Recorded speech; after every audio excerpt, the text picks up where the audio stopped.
Баршаңызға қайырлы күн достар, сіздермен бірге мен Саяна.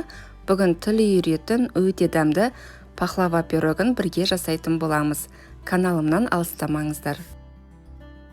Ең алдымен қамырын жасаймыз. Ол үшін електен өткізілген ұнымызға бір қасық қамыр қопсытқышты қосып араластырып аламыз.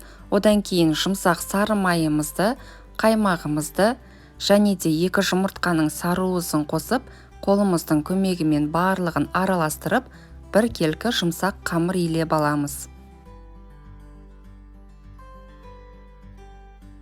Дайын болған қамырымыздың бетін жауып шетке қоя тұрамыз. Енді біз салмасын жасаймыз. Ол үшін блендерімізға грек жаңғағын салып ұсатып аламыз. Ұсақталған жаңғағымызды ыдысымызға салып, оның үстінен шекерімізді және де жұмыртқамыздың қалған 2 ақ-уысын салып, барлығын жақсылап бір келкі етіп араластырып аламыз.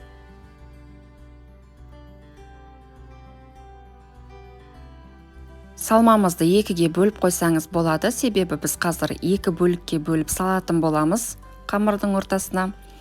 Енді қамырымызды алып 3 бөлікке бөлеміз. Әр бөлікті ұн себе отырып, шұқалап, оқтаудың көмегімен жайып аламыз.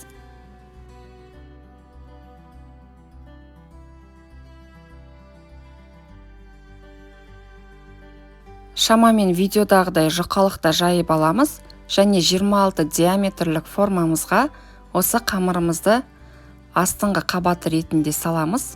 Яғни бізде 2 қабат болады, 3 қамырдан. Барлығын түзетіп, шынжағын барлығын түзетіп шығамыз.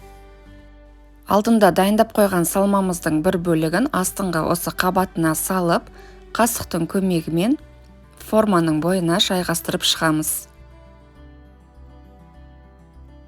Екінші қамырымызды да дәл жаңағындай жұқалақта жайып, ортасына саламыз.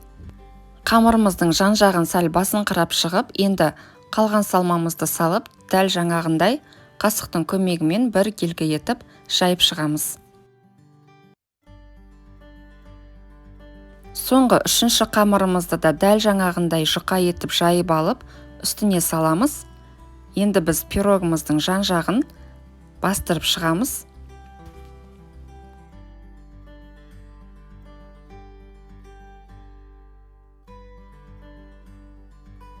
Және видеода көрсетілгендей оқтаудың көмегімен осылай жүріп шықсаңыздар, жан жағы алынып қалады. Артық қамырлардың барлығын алып, жұмыртқаның бір сары уысына 1 шай қасық сүтті қосып, пирогымыздың бетіне жағып шығамыз.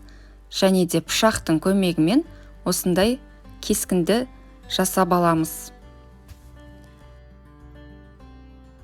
Пирогымыздың бетіндегі әр шаршыға осылай жаңғақтарды қойып шығамыз. 180 градус қызып тұрған пеште 25 минут пісіреміз. 25 минут піскеннен кейін біз балдан сироп жасаймыз.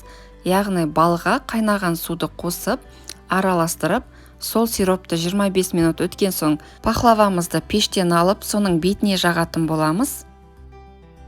Міне 25 минутта осылай қызарып шықты пирогымыз. Толықтай сиропты жағып шығамыз. Және де қайтадан 5 минутқа пешімізге салып аламыз. 5 минут өткен соң пирогымызды алып, толықтай бөлме температурасында суытамыз. 1-2 сағатқа кейін тоңазытқышқа қойып алсаңыз болады. Менің пирогым толықтай бөлме температурасында суыды. Тоңазытқышқа қойып үлгермедім. Негізі тоңазытқышқа қойсаңыздар, формасын нық ұстайтын болады. Міне іші осындай болып шығады. Міндетті түрде осы рецептпен жасап көріңіздер, өте дәмді болып шығады, тіпті тапсырысқа да жасауға болады. Рецепт ұнаса төменде пікіріңізбен бөлісіп, каналыма тіркеліп, лайк басуды ұмытпаңыздар. Астарыңыз дәмді болсын.